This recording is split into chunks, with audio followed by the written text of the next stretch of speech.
My name is Titus, and welcome to another great episode of Melanated Artists in Performance.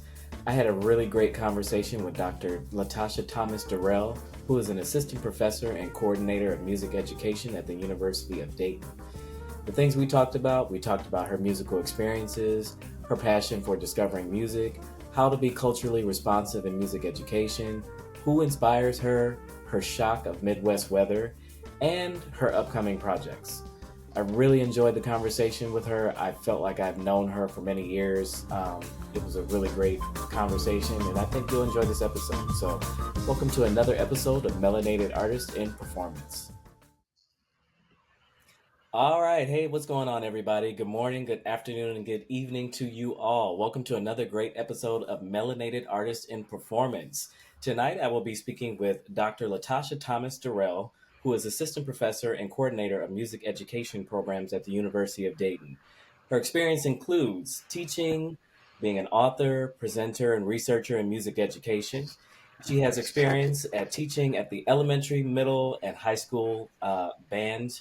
Her research includes issues in music education and social justice, African American studies in music education, as well as LGBTQ issues in music education.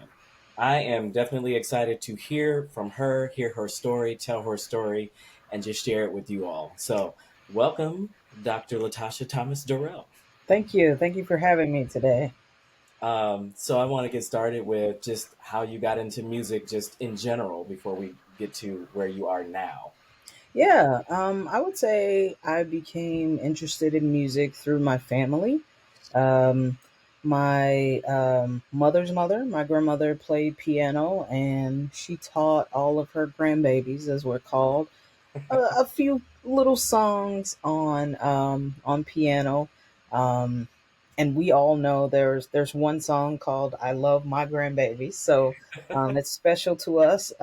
So I definitely grew up around music from her, and then my mother was, in church, and she was a choir director, which meant I was in that choir and Mhm. went to every rehearsal and so that was kind of the start of, music in my life, very everywhere. Mhm. And then my brother joined band in middle school. Mhm. He's a little less than 2 years older than me, so he, joined that first. And then when I became old enough, my mom said, "Well, I want you to try it out and see if you like it. If you don't, you can get out." Mhm. And I got in there and I loved it. Okay. And you know how they say the rest really is history. Right. Right. I also want to say that my brother, of course, was very involved in music, and even through his collegiate experience, he became a drum major, and so um, he was influential for me too, as a path to follow for a little while until I found my own rhythm. Mhm. So yeah, just a really musical family. Now, did I think I was going to get into music as a career? No, not at all. But it was always there. Okay. So that's how I got And here. what's your instrument?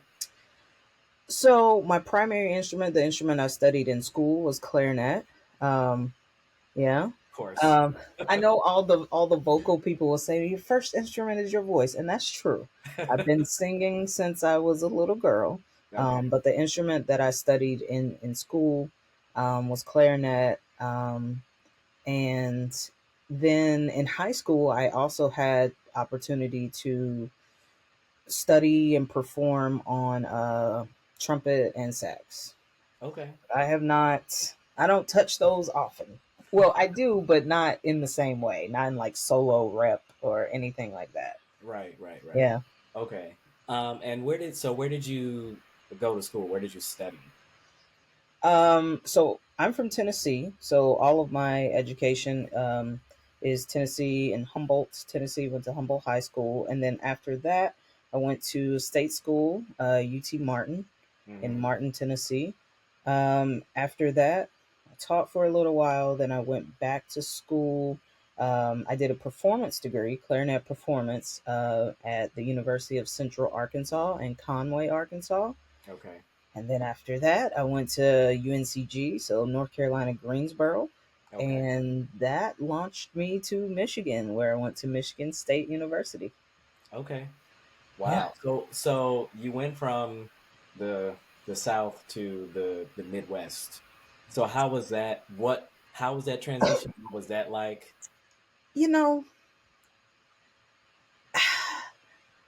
okay, let's talk about the weather. I Okay. think that was probably the biggest transition. In the South, when it snows, we don't have as many resources to clear it or to like put stuff down before it comes. So we're used to schools closing and businesses Mhm. being delayed and these sorts of things. Mhm. That was a big difference moving Okay. to the Midwest, where, oh, you just get up and you still go and carry on about your normal life. As Mhm. far as people, I really find the Midwest to be a lot like the South. Okay. Um, I still see people who will, they don't know you, speak to you on the street.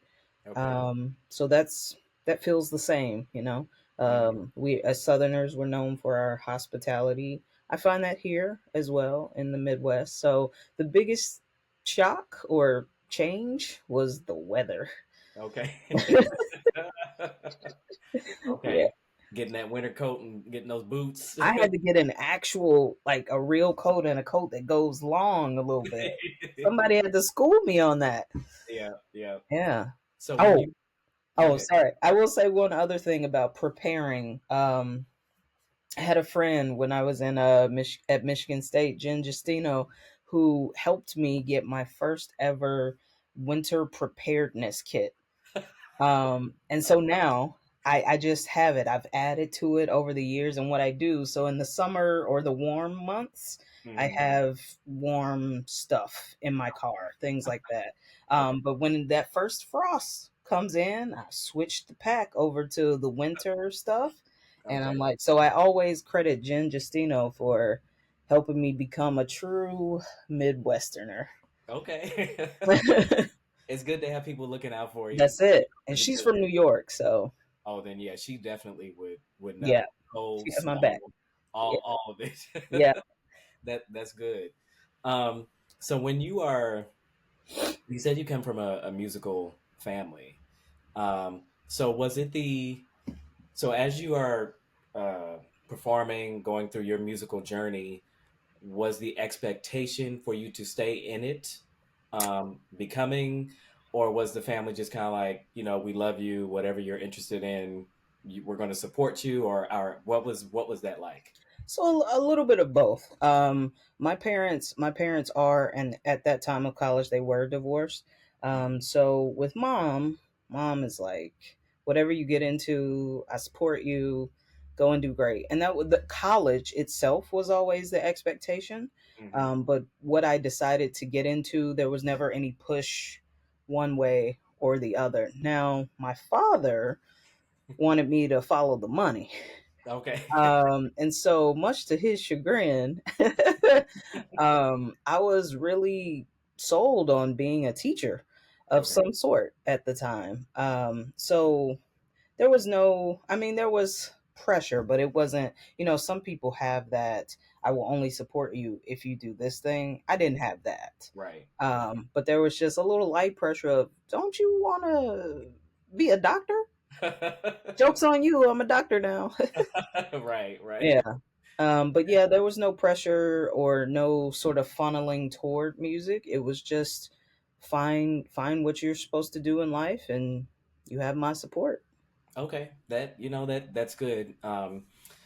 Because I know, sometimes in our community, it is all about what's going to be practical. Absolutely. um, you know, uh, we don't know anything too much about music. Like we know musicians, or you see people or know people that do it, but when it comes to their children, it's kind of like, okay, are you sure Yes, you make a and living? Can you live off of this? exactly, and I think that's what my father was in, is as like, okay, are you going to be able to support yourself? Hmm. Don't you want to be this doctor because they make good money, they can support themselves? And so Right. I I grew to understand that, like, I wasn't sure that I was going to be able to support myself, but I don't know if it was because I was young or I just had a dream or something in my heart, Mm-hmm. but I didn't, at the outset, I didn't worry about being able to support myself. Mm-hmm. I can't even say that I believed it would come. I had the privilege of, I guess, not really considering that. It was just like, this is in my heart. I think I'm supposed to follow this. And Okay. that's what it was. Okay. So as you're going through school, college, um, well, actually, you know what? Let me take it back. So what was your high school music experience like? What was your journey as far as what kind of high school did you go to? Were you in marching band? Was it orchestra? Did you participate in groups outside of high school Yeah, to further and feed that hunger or that want or that passion for you to become a music performer? sure. So I will say that in high school, I wouldn't yet identify it as passion. Definitely not. Like, my passion was in playing basketball, and I thought I was going to go pro. And there wasn't a pro women's league at that time. Okay. So, and then, I started having injuries, which made me reconsider what I wanted to do with my life. So it definitely didn't start out as passion that I could articulate, but Right. music was always present. And I actually had a another friend in high school, Kippy Wood, who kind of was the first person to look at my skills Hmm. in playing, Hmm. to say, hey, maybe you could do something with this.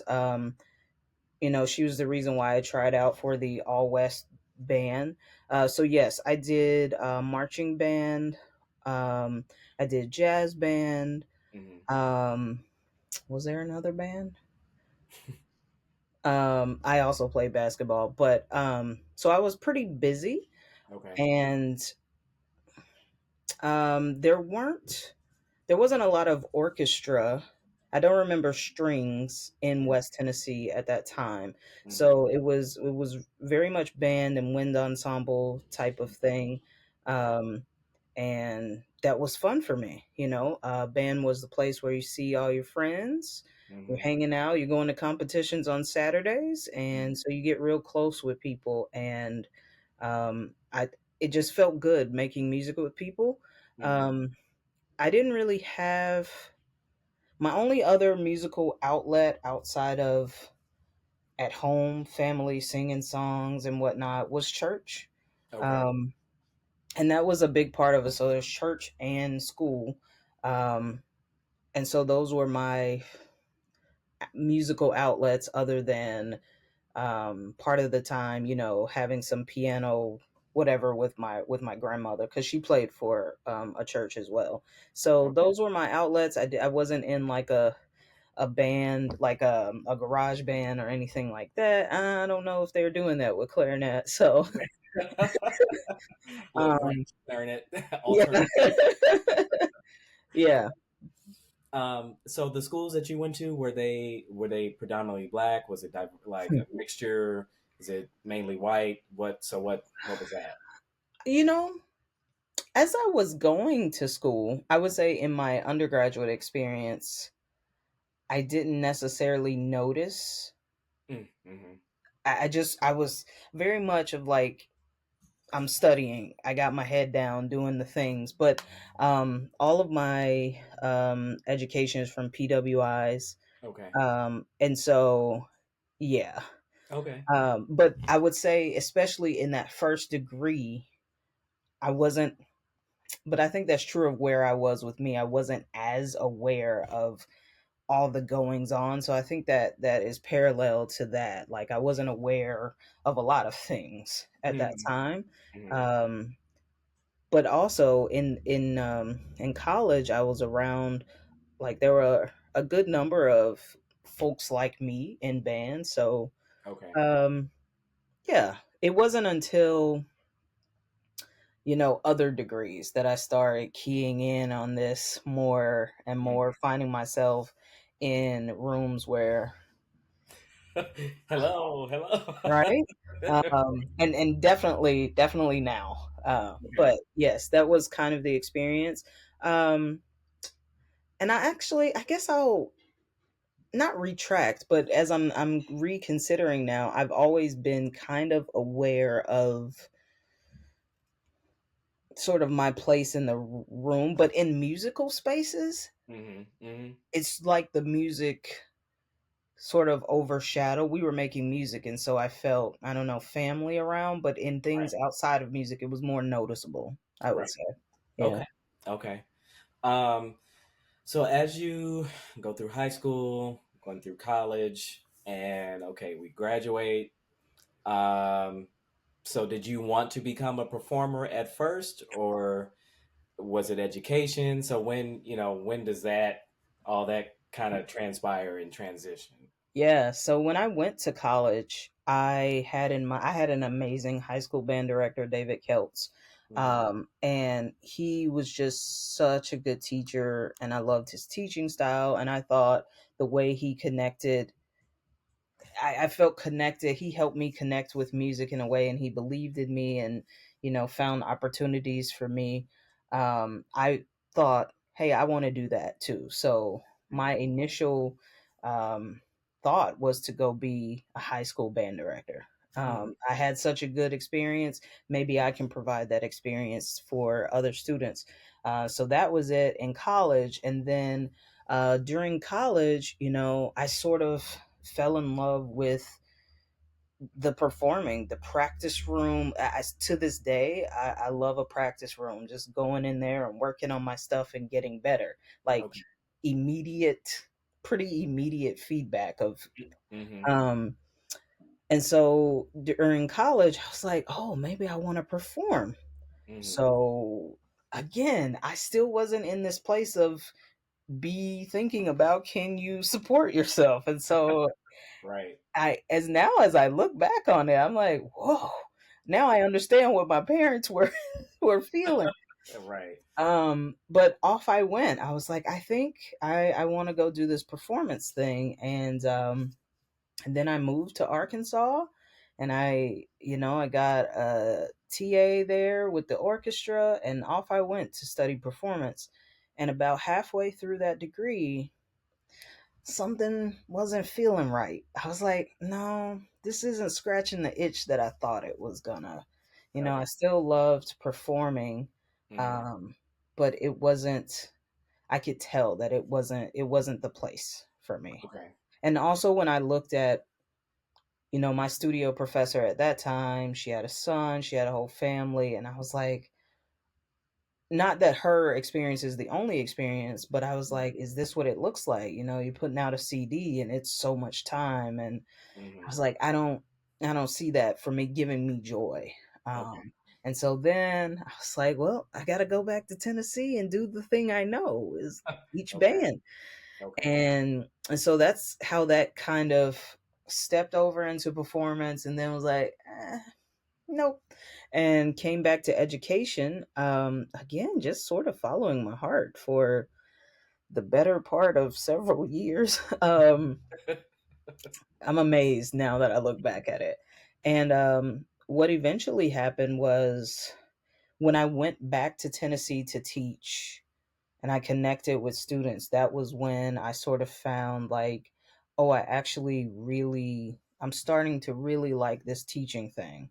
Hmm. So I taught for a few years, public school, and taught. Then I moved to Nashville, Tennessee, and taught public school, elementary general for a while. And I was like, I think there's something else again, but I'm Hmm. not sure. I'm learning to sort of trust that little thing that's like, there might be something else. Right.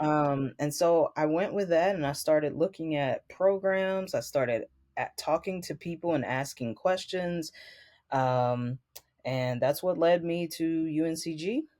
Hmm. And I went to school there, and it was there.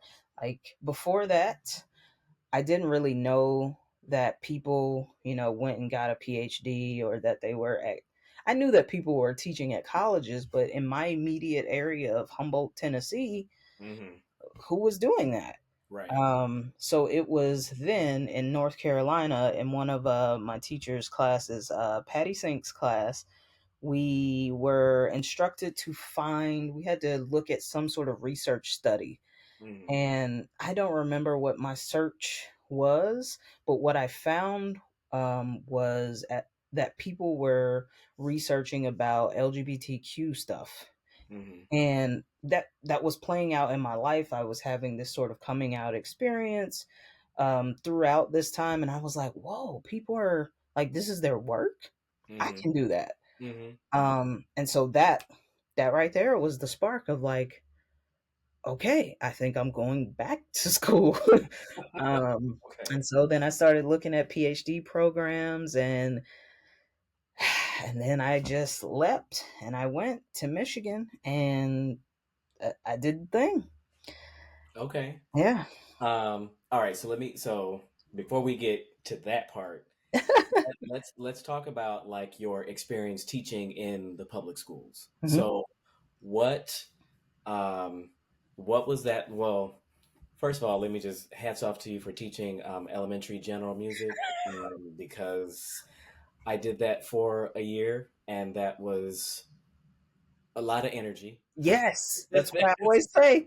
That's a lot, it's a lot of energy, and for me it was a default because of the school district that I was in. The principal decided to make cuts, whatever. Ah, I was at a middle school teaching mhm. band, general music. Then he's like, I want a band/math teacher, and I'm like, okay, good luck with that. Um, I was cut, but I was Oof, tenured, so the district had to put me someplace. place you somewhere. Yeah. So I was subbing one day, and I was teaching at an elementary school the other day. Um, and it was a K-8 Hmm. situation, but I was only doing general music at the elementary. And with those little kids, I was like, oh my gosh. And because they come in and they're just like Ball of ready energy. to go. And thankfully, the district I was in, they had a book. So I was paging through stuff, and I'm like, okay, I know kids like to move. Let's come up with some dances. I'll teach them some circle That's it. dances. We'll do, and they were pretty much they were fine with that. But man, elementary general, I was like, oh my god, like you have to be a special person to want to do that and love it. I agree, and to be good at it. Yes. And I that was that was year three, Okay. 3 and 4 of me teaching. So very much still a beginner teacher, and that was my first and only Yeah. elementary experience. So it was all new to me. I'm in a different spot, and so Right.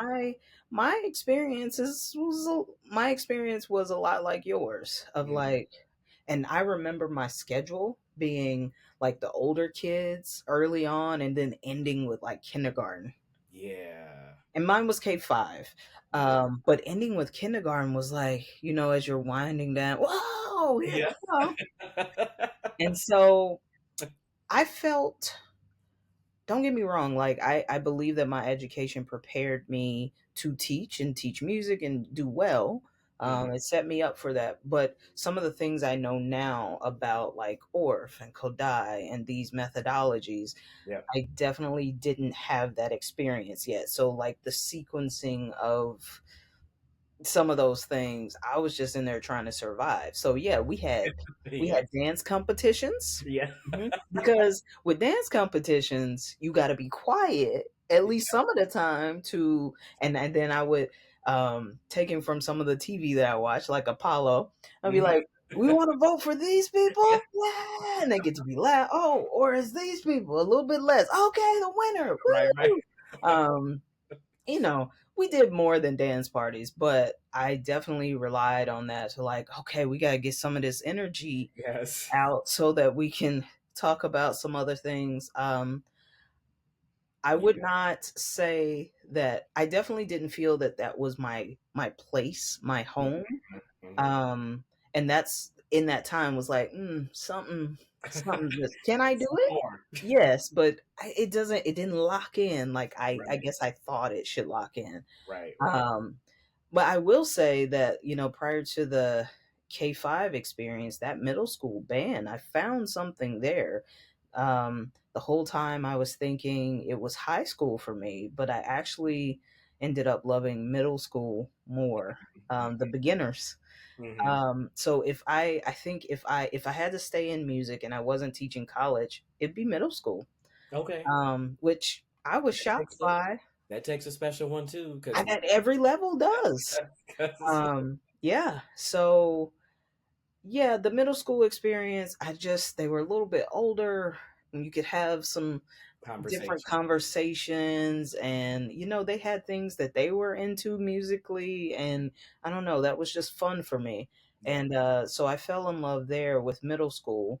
um, but still, when I taught that middle school, I was trying to figure some things out about life, like, okay, what's next? What am I doing? Where am I going? Mm-hmm. Then I start to think about a little bit, can I take care of myself on this? What does the future look like? Just Mm-hmm. regular questions that you think about. Mm-hmm. And I just kept feeling like I wanted more. Okay.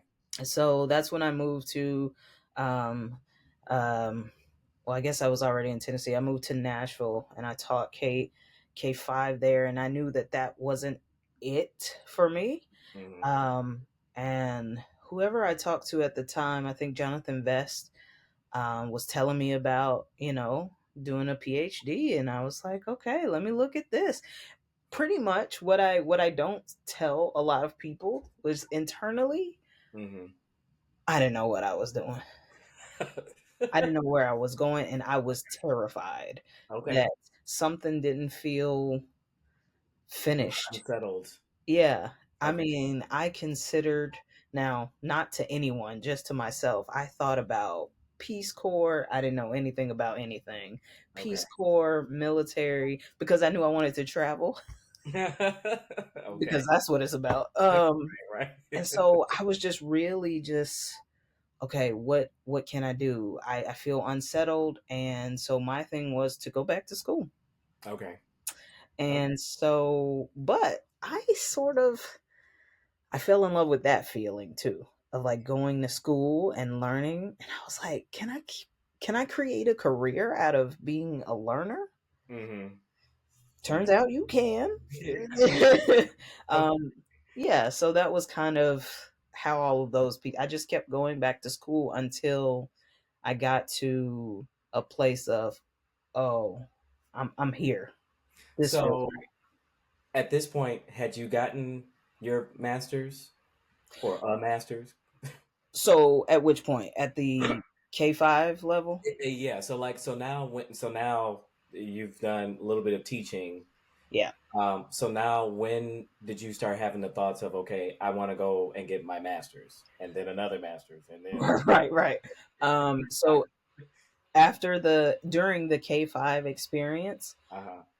I'm not gonna put this name out there because this is not an uplifting thing, but I had an experience with an administrator, Hmm. and I was like, oh, I can't stay in a job like this. It wasn't the students, it wasn't the people I work with. That administrator made me Oof. really like, I don't want to put up with this. Turns Right. out you're gonna put up with it no matter where you go. But Right. it was deciding where, there were enough things that weren't locked in for me, and that sent me looking at, okay, what am I doing next? Because this isn't it. And so, and then having conversations with people, that led me to go back to school for the Master in Music Education at UNCG. Okay. Um, and honestly, that master's degree, I had intended for that. Am I saying this right? No, I didn't have a master's degree yet. Wait, no, I did. I had a performance degree. Okay. See, I got it. I don't have the degrees up there to remind me. I had that performance degree, so I had a master's already, and so I was looking to go straight into a PhD program, and I looked at UNCG, and then talking with some people there, Dr. Connie McCoy. was the big voice there for me that talked about doing the master's program, and that sort of catapulting me into a PhD program. And you know what? I trusted her. It did not lead me astray. Okay. But I just took her advice and I ran with that. And so I moved to North Carolina, spent 2 years there, getting another master's, and it did sort of springboard me into the PhD program, like she said it would. Okay. So this was your second master's? Yes. Okay. But this one back in music ed, not performance. Right, right. So then were you confident that you were just like, I want to be a doctor? Like, No, this is what I want to do. Because not at all. I wasn't Again, confident with my master's, and I had been teaching for at least a decade and a half, and I just thought, okay, do I want to do this? Because I don't. Because for me, I'm like, well, I've been out of school, but yet I do have a lot of experience, so I do have something to contribute. So I thought, okay, well, let me do this. Now that I've been teaching, as Dr. Amy she keeps trying to convince me to, and I haven't even known her that much. she will do that. Just upon the first meeting, she's just like, so That's what, yeah, you got a lot to say, and I'm that's thinking, it. I really, I'm thinking to myself, do I? Because I just remember listening because I'm a good listener. I remember it was myself, her, and my mentor teacher that I hadn't seen since I had done my student teaching. Hmm. Just three black people just having a conversation. So we just having a conversation, and I remember it's just me listening, and she's just like, "Seems like you got a lot to say. So what PhD program you going for?" And I'm like, That's her. and I'm like, no. She said, oh, I don't know. I think you need to. And I'm like, mm-mm. That, because I'm thinking, I just got my master's. I'm enjoying this time off, Yes. Yes. you know. And so, it, between her and my brother-in-law, he was just like, okay, so we working on that PhD next, right? And I'm That's like, it. You gotta have those people in your life. so, last time we talked, I said, the door is not closed; it's cracked. Mm, So there's like a sliver of light sure. through. I'm not going to say that I will never do it. I just at Don't this forget. point, there are things that I am content and happy with right now. Absolutely. You know, um, and I just not yet. So then she's just like, well, just know, you can always come back home. And I'm like, It's so her. you just stop. I said, now you sound like my mama. Oh, yes. You want to listen to your mama. That's a smart one. you know. So then she said, okay, well, there are people in Maryland, So she said, I just thought I'd put that out there. And I'm like, yeah, okay. Okay. So, there are some people that when they are in whatever period of their life and they're like, I'm ready to go back to school. Kind of like people who are just like, I'm ready to have a family. Yeah. I'm ready. This is the time. So as you are in this point in your life and it's like, okay, now I think I should go for my doctorate. So how what was that thought process like? Well, I will say before I answer that, now I sound like a politician going back to answer the old question.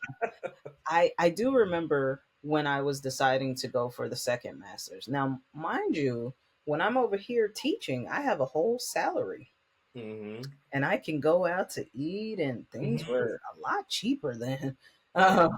Uh, and I'm having a great time. I have a salary. Right. And so as I start to plan to leave the state and go to North Carolina, I started to look at,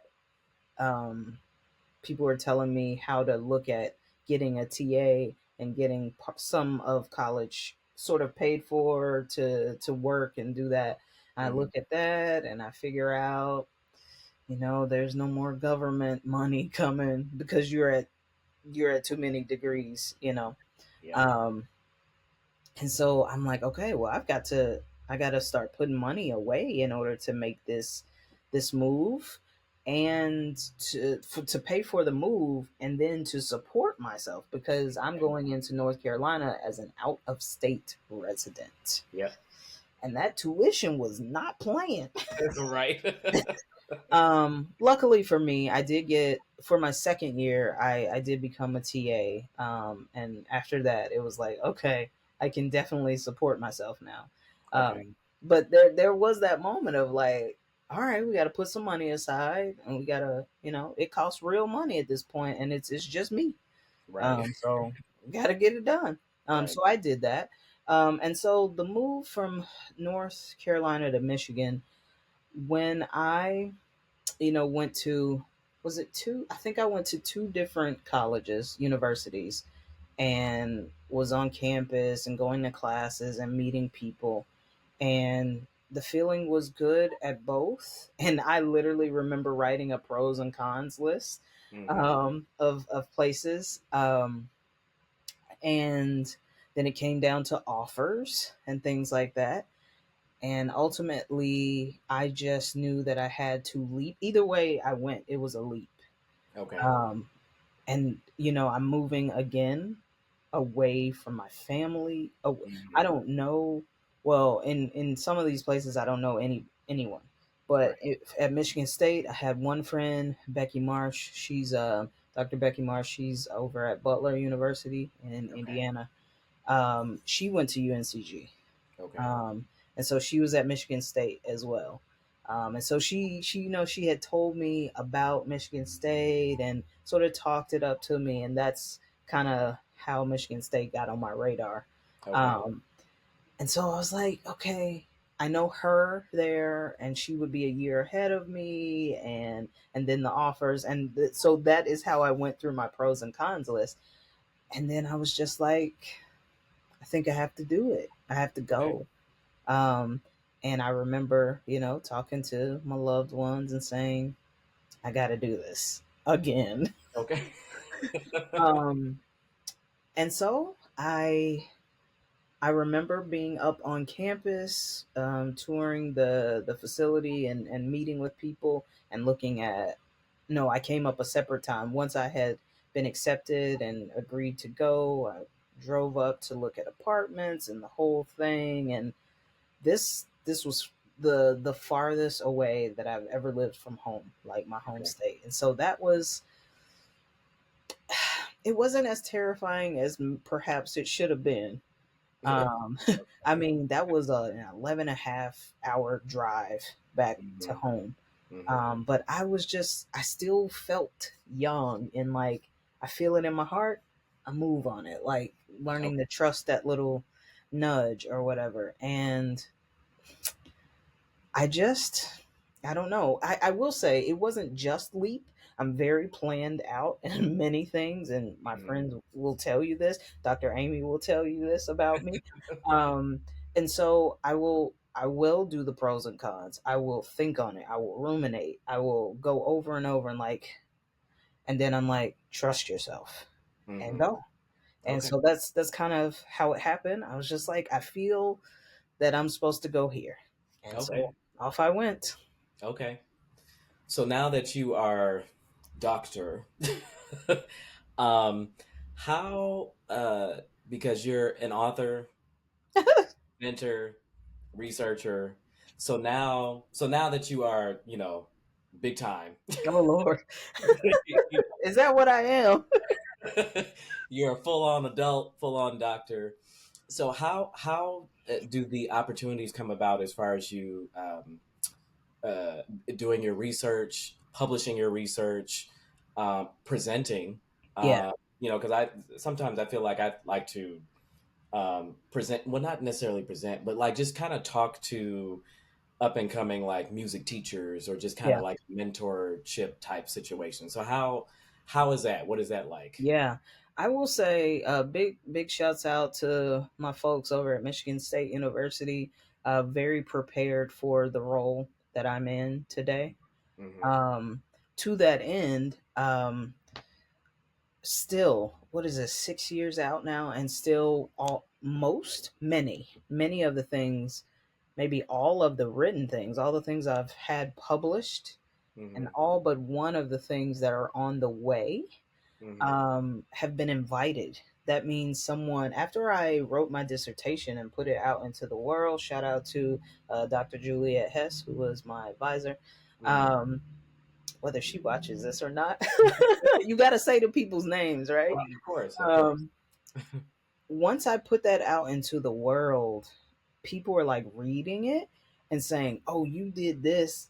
I need to get your thoughts on this," or "Can you contribute a chapter or an article?" And we're 6 years out now, and Was that that's how surprising? Was that a good? I'm assuming it was a good feeling. it's a You good feeling, but know? Okay. I'm humbled Okay. continually. Just like, how can I express the feeling of someone wants to read what I said? Right. Okay. Because for me, even when you're saying author, I do write, but I Mhm. never think of myself as that word. So when Okay. you were saying it, I was like, who that?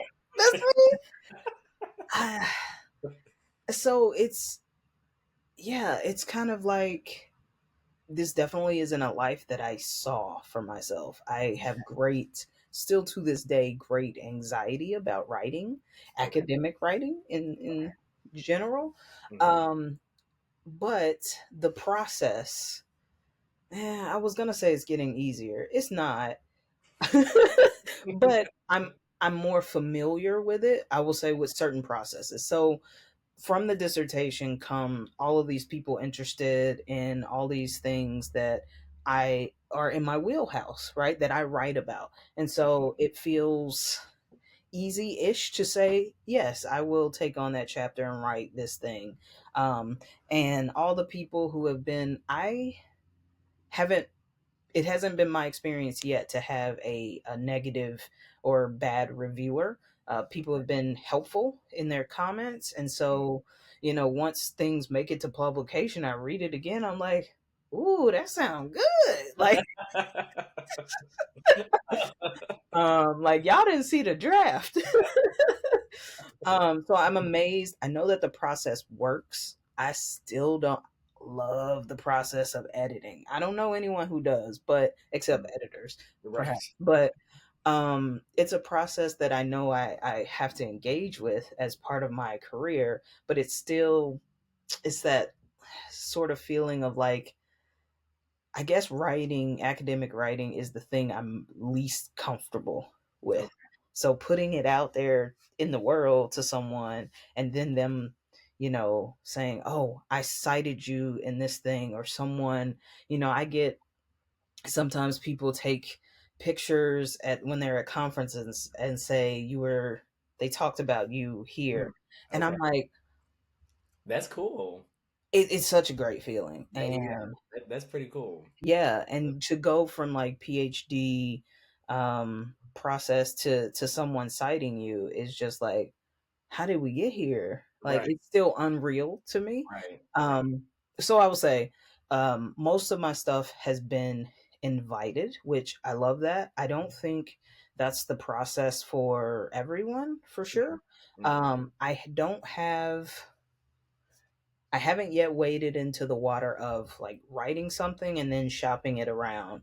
I think that's probably coming after the Of course, next it's coming. thing. Yes, it's coming.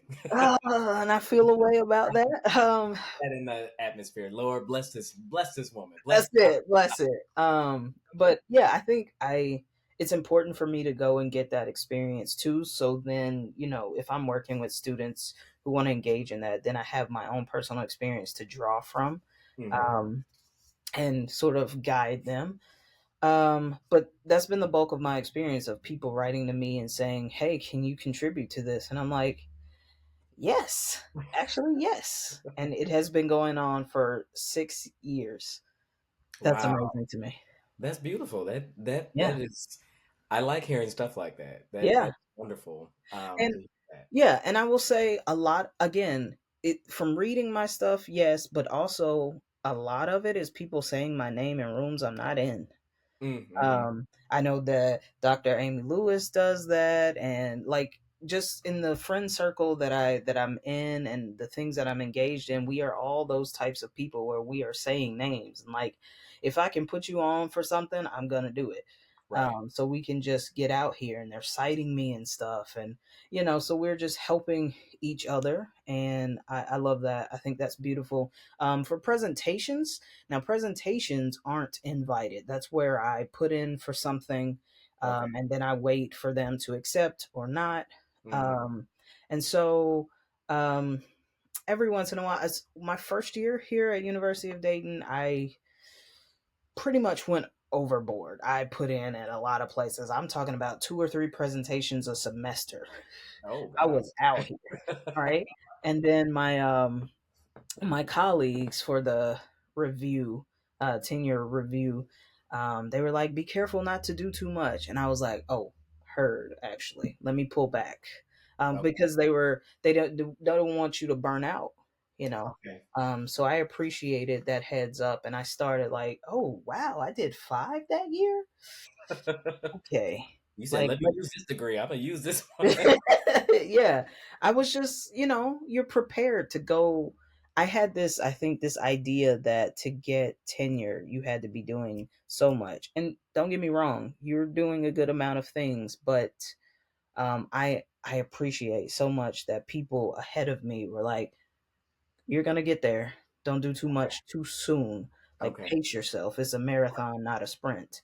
Hmm. And so I did pull back a little bit, and you know, I applied to a couple of places. And if one got accepted, I was like, okay, cool. And then, oh, two got accepted. Okay, cool. And just space it out a little bit. Hmm. But that's the process for the presentations. I personally will. I have a reminder once a month to do this, but sometimes I ignore it depending on how busy I am. But Hmm. a reminder to look at state conference deadlines, and check and see what their themes are, what their calls are, and see if I have anything in the works, to present. And Okay. I just propose it, put it out there, and then I wait and see if I get selected. Okay. Yep. Okay. Cool. Two of the past presentations I wanted to talk to you about briefly. One was mapping oppression and policies, remapping and liberation. Can you speak on that? Yeah, absolutely. So, that one, Mapping Oppression and Policies, was presented with Dr. Amy Lewis, also her current colleague, Dr. Jesse Rathgeber, and Martine Erbach. Hmm. This amazing team. We I can't remember how exactly we got together. I think it was one of them was talking to another one of them about, hey, I know you do work in this area. And then I Hmm. think it was Dr. Amy Lewis who was like, oh, my friend does this work. And so I Okay. got pulled in, and it was kind of like that. And sort of we formed this like research team presentation thing. Okay. Um, and that has been really good, I think, for all of us. It's a good time when we get together. And so this, presentation, we each took kind of our primary areas of research, service, experience, and talked about, what we call the isms and antis. So like sexism or racism or, um, yeah, all of those, isms and things like that. Hmm. And we talked about how they're sort of baked into society, Hmm. and looked at how to, first of all, how to identify them. It might look like this because I feel like at that time in the world, and now it's still relevant. A lot of people might feign ignorance of, oh, I'm doing this, or I'm, contributing to this. And so first you have to name it. Like, this could be something that looks like this could be so you can sort of reflect on your own actions, or if you hold these internal thoughts. Hmm. um, so that was part of it, and then pointing out some ways that we might change policies, Hmm. in each of our areas. How do we affect policies to decenter or eradicate these isms and stuff? Hmm. So that's what that one was about. Okay. And then the other one I saw was narratives of resilience in the face of trauma, negotiation of intersectional layers of identity. So Yeah. you speak on that one. Yeah, so this I think I'm blanking on the dates, but I think this predates or it leads into my dissertation. So there Okay. were studies that I sort of did to Mm-hmm. finally get to, oh, this is what I want to look at Mm-hmm. for my dissertation. So this one, um, I don't remember where I was when I first read about intersectionality, Mm-hmm. but it just sort of like, yes, that makes so much sense. Like it resonated deeply.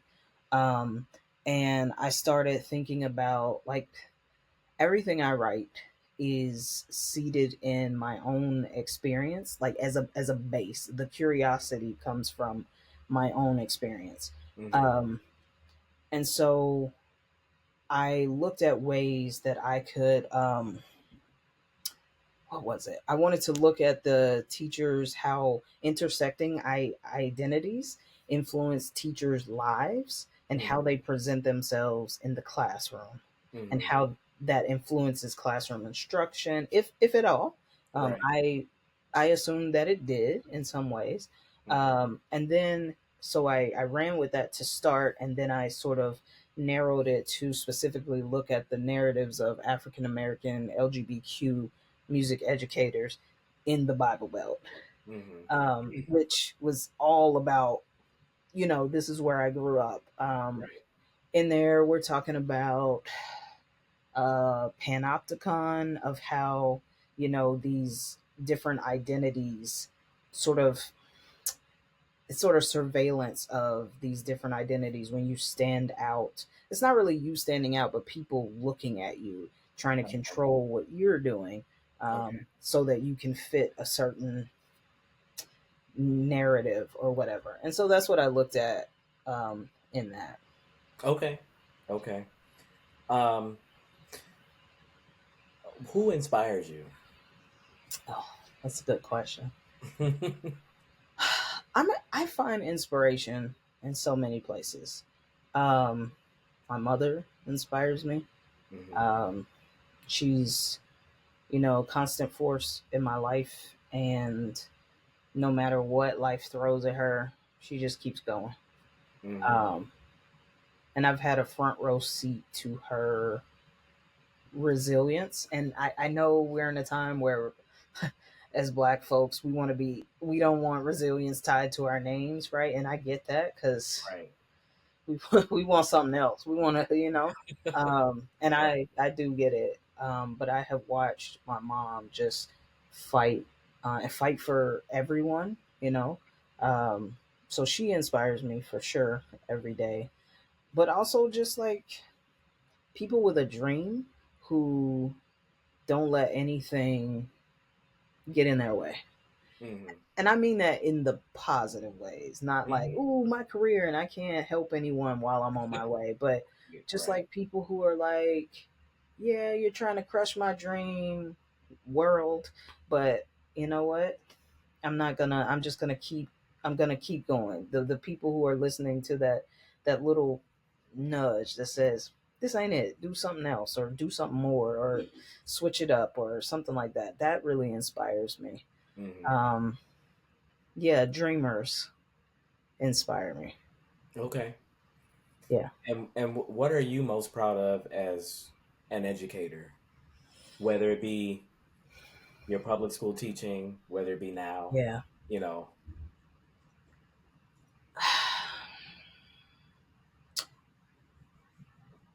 I I am proud of the connections. One part of what I'm proud of, uh, the connections that I build with my students. I hope the feedback that I get from them is that I am speaking life into them, Mm-hmm. and I'm proud of that because there's a lot of other stuff going on. I think what people need is life. Mm-hmm. Like you can do it. Let's make sure you get there. Mm-hmm. So I am proud to be that sort of force in their lives when they come into my classroom. I think each one of them knows that I'm their advocate. If they didn't have one before now, it's me. Mm-hmm. Um, and that, yeah, that gives me a great sense of pride. Um, I'm also internally just proud of the way I reflect on my teaching. And Mm-hmm. I look at it and say, oh, in a gentle way, this could have been better. Or like, oh, this wasn't your best. Or like, how can we change that to meet the students better? Or just that am leading from a growth mindset of Mm-hmm. just getting better. Not that anything is wrong here. It's like grace and acceptance for where we are right now, but like also, can we be better? Is there more? Mm-hmm. So those two things I would say I'm most proud of. Okay, that's a great answer. Um, where do you think the future of music education is going, or where would you hope for it to go? Well, first, I want to say that I don't think the future of music education will go without some push. Mm-hmm. So I don't think it's going anywhere without us making it go somewhere. Right. Where do I hope that we are pushing it to? Um, I think I would hope to see that culturally responsive teaching is just the norm. Mm-hmm. And some people might say that it is. It's not. But I want to see it at the core of everything that we're teaching in music education. That it drives the instruction rather than the other way around. Okay. Um, and so that we are teaching diverse approaches to doing music, to thinking about music, to whatever.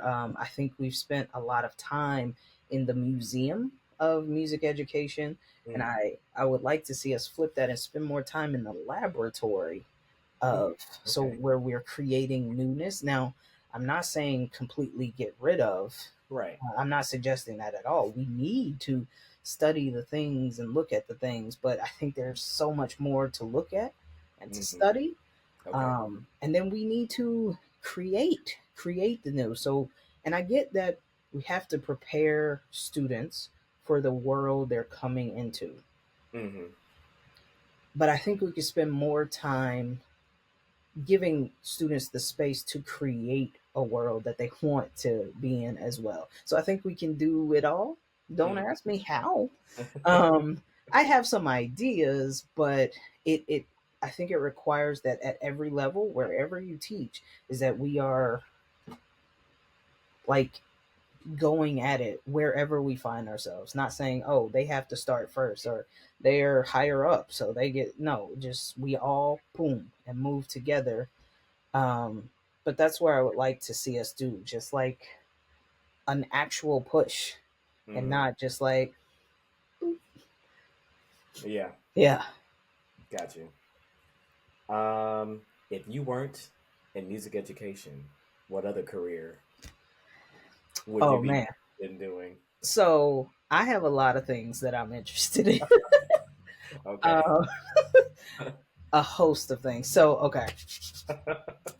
I could very much see myself being a counselor, therapist, and that's in my family. So, Hmm. um, and I do think I bring those vibes to the not the classroom experience, but yeah, and in advising and stuff like that, I definitely that comes out. Hmm. Um, I also love studying languages. I'm studying Spanish now, so I would want to be a translator of some sort. Okay. Um, let's see what else. A personal trainer, maybe. I'm interested in, Okay. I don't know. I like the gym, so that could be fun. Okay. Or I think a life coach. I don't really know what they do, but I think they just help you take Just whatever like you're goal the you like have. mama. So, Yeah, yeah, advising people. yes, yeah. I think whatever. if I couldn't do music, it would be something definitely helping people.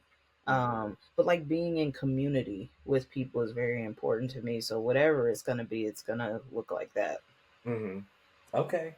Those are all good answers. Oh, let me Even give you a last one. okay. If I could get paid to travel and just like post about it, Oh my gosh. That is the job. right? Yeah, For me, I feel the same way because it's yeah. like if I could travel and eat food in different places, well, not everywhere, but Sure, sure, a sure. I know what you're saying. To lot. so many places, yeah. Right, because there are some places I'm like, okay, don't tell me what I ate like until 2 months later. You hear me? You Like know, it was good and it looked good, but yeah, okay, I don't know where the source is, but it's all good. that's it. Let's see.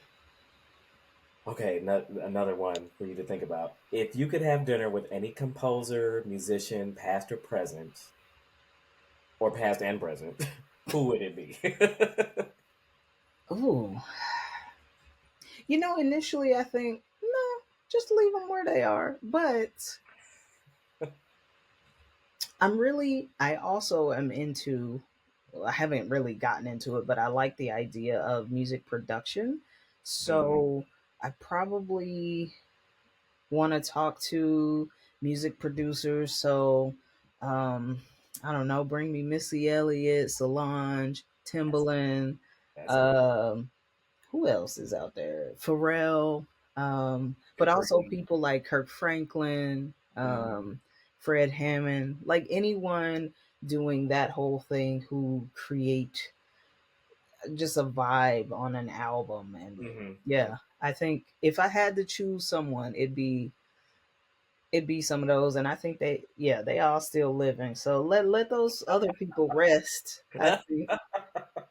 Not Okay. that I don't love y'all, but I can go read your books and let them rest from their labors. Okay. What do you do in your free time? If Ah, you a have free great number time, of what things. what brings you joy? Ah, so yeah, that could be different. Like, um, so I have a little bit of the typical answers. Like, I watch TV. Don't ask me what kind of TV I watch. I watch dating shows. Um, Okay. I'm a lover. I watch the romance. And Okay. I was raised in reality TV, so that is Mm, my jam. But yeah, I'll get into some shows, binge a few shows. I like going to watch movies. mhm, Again, I spend time in the gym sometimes, but really just staying active, whether that's going for a walk or doing some dance class or just dancing around the house, mhm. which is all the time. Right. Um, I like listening to music, like especially as life gets busier.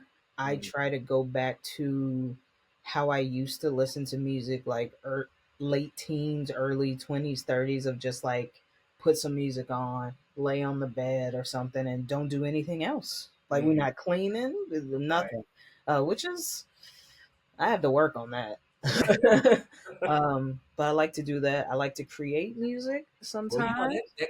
that music and cleaning, that's such a cultural thing. 'Cause It is. it's But like sometimes I need to turn the music off because I ain't getting nothing clean. that's true. That's true. You can find me. I have turned into, I say this, I love my mom, into a very black woman of like, so I usually meal prep on Sunday mornings for the Mhm, week ahead. And it's like clockwork. I get up, I'm in the kitchen, I put some tunes on. It's usually gospel. And mhm. so and I'm doing all the parts and I'm singing all the, it's a thing. Yeah, very cultural. No, a lot of us we can't help it because I mean I can't just be in the kitchen That's it. whether I'm washing dishes or cleaning and it's just silent. Like I don't even like the TV being on because I need to hear like some music. I need Yeah, to yeah, yeah. singing, dancing, like you said, singing all the parts, doing whatever the the case That's is. it. Yeah, yeah. I need that mood high and lift it up. Right, right. Um, I would say other than that, I still love basketball.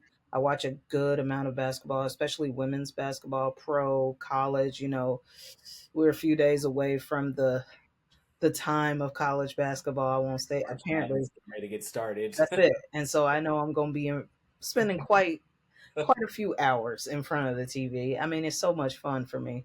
As you know, I grew up playing basketball, so I still enjoy that. Um, what else is there?